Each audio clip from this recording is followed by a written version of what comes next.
आता अर्जुनाप्रमाणे त्याला जसा माशाचा डोळा दिसत होता तसं आम्हाला आता फक्त बीडची लोकसभा दिसते, त्यामुळे पहिले टार्गेट बीड लोकसभा, बाकीच्या गोष्टी नंतर. ज्या प्रीतमताई बोलला आता लोकसभेवर जात आहेत, काय त्यांना तुम्ही सांगाल? जेव्हा उमेदवारी जाहीर झाली तुम्हाला माहित होतं का ताईंचं नाव जाहीर होणार आहे? का वेगळा धक्का होता की काही आश्चर्य वाटलं तुम्हाला? लोकसभेला ताई जात असताना मी त्यांना सांगण्याची काही आवश्यकता नाही, कारण माझं जरी लोकसभेचा 10 वर्षाचा अनुभव असला तरी ताईच माझ्या नेत्या आहेत, त्यामुळे नेत्यांना शिकवण्याचे दिवस अजून आलेले नाही आहेत. तर हां, जसं ताई म्हणाल्या तसं हा वेगळा प्लॅटफॉर्मवरतीचा अनुभव असणार आहे. तर त्यासाठी आम्ही सगळे जोराने तयारीला लागलो आहोत आणि खूप खूप वाट, ज्या गोष्टीची बीड जिल्हा अनेक वर्षांपासून बघतोय, गेल्या 5 वर्षापासून याची वाट संपूर्ण जिल्ह्यांनी पाहिली, तो क्षण आलेला आहे. त्यामुळे आम्ही सगळे या निर्णयाने निश्चितच ताईंच्या पाठीशी भक्कम राहू. 10 वर्ष लोकसभेत होता, ताईंना काय टिप्स दिल्या?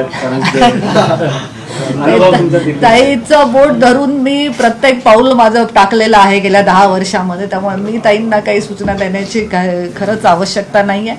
मी मात्र त्यांचं मार्गदर्शन वेळोवेळी घेतलेलं आहे आणि एक सक्षम, खंबीर, प्रगल्भ, अभ्यासू नेतृत्व असल्यामुळे त्यांना कोणाच्याही मार्गदर्शनाची काही गरज नाही. मान्य केलं थोड्या वेळापूर्वीच, कारण नवी इनिंग आहे लोकसभेमध्ये, राज्यातले प्रश्न वेगळे असतात, लोकसभेमध्ये वेगळ्या प्रकारे कामकाज चालतं.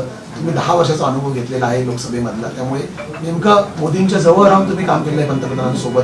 नेमकं आता कशा प्रकारचं, कारण त्यांनी पक्षाचं संघटनाचं काम जरी वरिष्ठ नेतृत्वावर केलं असेल तरी पण लोकसभेमधलं कामकाज आतापर्यंत पाहिजे. साधारण राज्यसभा आणि लोकसभेचे मिळून 850 खासदार असतात, त्या खासदारांपैकी मी एक आहे. ताई राष्ट्रीय कार्यकारिणीच्या सदस्य राहिलेल्या आहेत, त्यामुळे तसं बघायला गेलं तर ताईंनी मोदींजींच्या जास्त जवळ काम केलं माझ्यापेक्षा.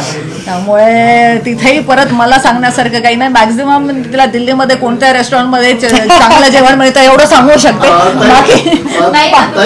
क्रिकेटच्या भाषेमध्ये म्हणायचं म्हटलं तर सॉरी, एकच मुलगी आहे, तिला विचारतो. महिला आरक्षण, पत्रकारितेमध्ये सुद्धा निश्चितच मोदीजी पण नेहमी सांगतात की जेव्हा तुम्ही एखाद्या गोष्टीवरती फोकस करताय तेव्हा त्याच गोष्टीवरती लक्ष केंद्रित करणं. आता अर्जुनाप्रमाणे त्याला जसा माशाचा डोळा दिसत होता तसं आम्हाला आता फक्त बीडची लोकसभा दिसते, त्यामुळे पहिले टार्गेट बीड लोकसभा, बाकीच्या गोष्टी नंतर.